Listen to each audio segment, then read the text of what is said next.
Hello friends, welcome to Amrushekhar vlog. ఇవాళ మనం ఎంతో టేస్టీ అండ్ యమ్మీగా ఉండే బాయిల్డ్ ఎగ్తో ఇలా ఫ్రై చేసుకుందామండి. దీనికోసం నేను 3 ఎగ్స్ని ఉడకపెట్టానండి. వాటర్లో 15 మినిట్స్ వరకు ఉడకబెడితే ఎగ్స్ బాగా ఉడికిపోతాయండి.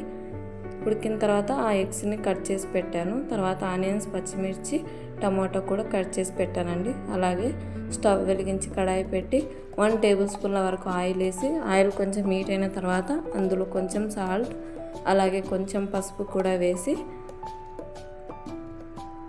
బాగా కలిపిన తర్వాత మనం కట్ చేసి పెట్టుకున్న బాయిల్డ్ ఎగ్స్ని ఇందులో వేసి బాగా ఫ్రై చేశానండి. తర్వాత ఆ ఎగ్స్ని వేరే ప్లేట్లో తీసి పెట్టి ఇందులోనే ఆనియన్స్, పచ్చిమిర్చి వేసి బాగా వేపానండి. తర్వాత ఇందులో నేను కొంచెం కరివేపాకు వేసాను. తర్వాత టమోటా వేసి బాగా కలిపానండి. తర్వాత ఆల్రెడీ సాల్ట్ వేసాం కాబట్టి కొంచెం తక్కువే సాల్ట్ వేసుకోండి. తర్వాత కొంచెం కారం వేసి బాగా కలపాలండి. టమోటా కొంచెం సాఫ్ట్గా అయ్యే వరకు కలపాలండి. కలిపిన తర్వాత మనం ఫ్రై చేసి పెట్టుకున్న ఎగ్స్ ఇందులో వేయాలండి.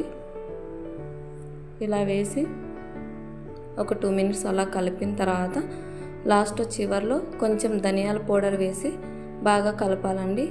అంతే, ఎంతో టేస్టీ అండ్ యమ్మీగా ఉండే బాయిల్డ్ ఎగ్తో ఫ్రై రెడీ అయిపోతుందండి. ఇది పప్పులోకి, ఏదైనా సైడ్ డిష్గా, రోటీలోకి చాలా బాగుంటుందండి. నా వీడియో నచ్చితే లైక్ చేసి, షేర్ చేసి, సబ్స్క్రైబ్ చేసుకోండి.